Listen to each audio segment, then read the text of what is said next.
ہر حرف کو اس کے مخرج سے، ہر حرف کو اس کے مخرج سے. کوئی چیز اسی وقت صحیح ہوتی ہے جب وہ اپنی جگہ سے نکلے. مثلا پانی ہے، اس کا کام ہے یہ نل سے نکلنا، ٹونٹی سے نکلنا، لیکن اگر یہ کسی جوڑ سے نکلنا شروع ہو جائے یا ایسی جگہ سے نکلنا شروع ہو جائے کہ جو پانی کے نکلنے کی جگہ نہیں ہے، تو آپ سمجھیں گے کہ یہ کوئی خرابی یہاں پیدا ہوئی ہے.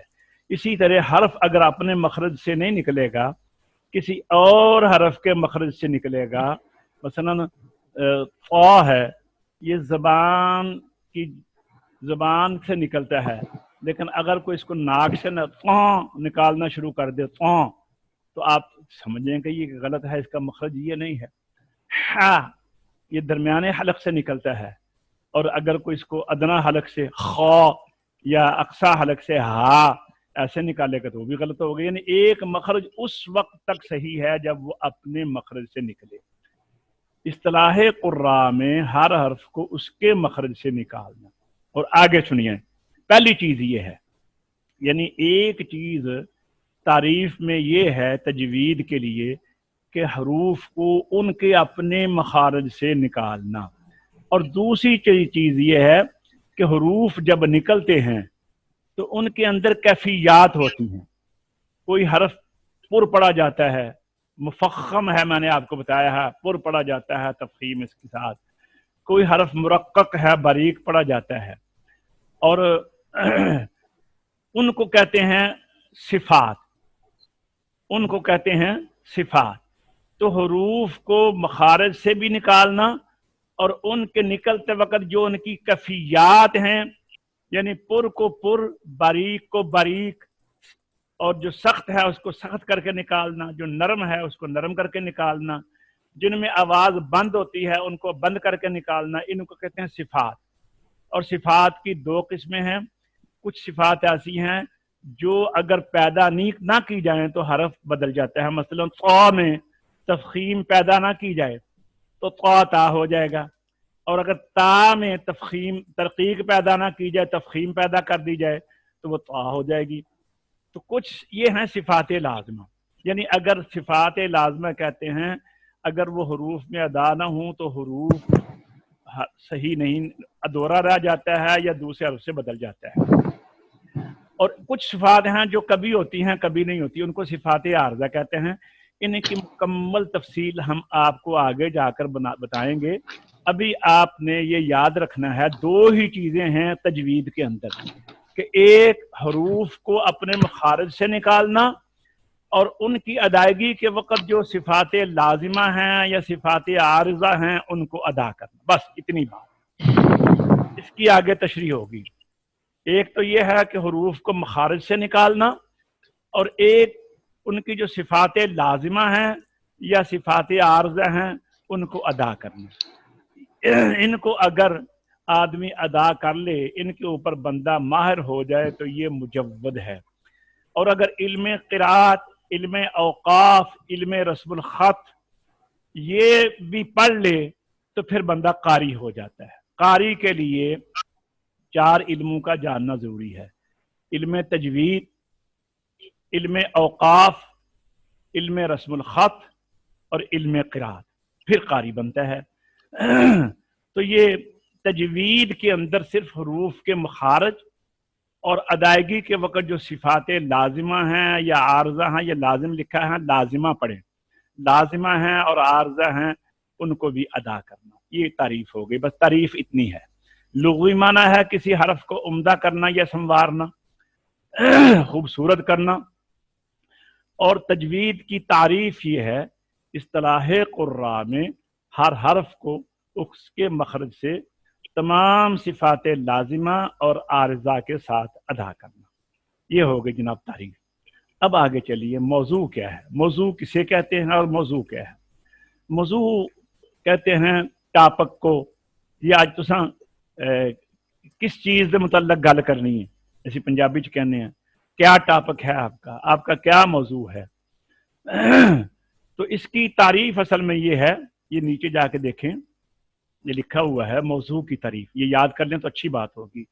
کسی چیز کے ذاتی حالات سے کسی علم میں بحث کی جائے اس چیز کو اس علم کا موضوع کہتے ہیں۔ پھر سنیے موضوع کی تعریف، کسی چیز کی ذاتی حالات سے کسی چیز کے ذاتی حالات سے کسی علم میں بحث کی جائے اس چیز کو اس علم کا موضوع کہتے ہیں۔ مثلا یہ اوپر فین چل رہا ہے، پنکھا چل رہا ہے، تو میں آج ایک بندے سے پوچھ رہا تھا کہ یہ میرا پنکھا جو ہے یہ الٹا چل رہا ہے، اس کی کیا وجہ ہے؟ تو وہ چونکہ پڑھا لکھا تھا علم برقیات کا، بجلی کے علوم کا، وہ کہنے لگا جی اس کا جو کیپیسٹر ہے وہ خراب ہو گیا ہے، اس کی وجہ سے یہ الٹا چل رہا ہے۔ اور اگر یہ کیپیسٹر تو صحیح ہے تو پھر یہ اندر سے جل گیا ہے۔ اب وہ علم برقیات والا، اور میں جب اس سے گفتگو کر رہا تھا تو اس میں علم برقیات میں ہمارا موضوع فین تھا، یہ پنکھا ہمارا موضوع پنکھا تھا۔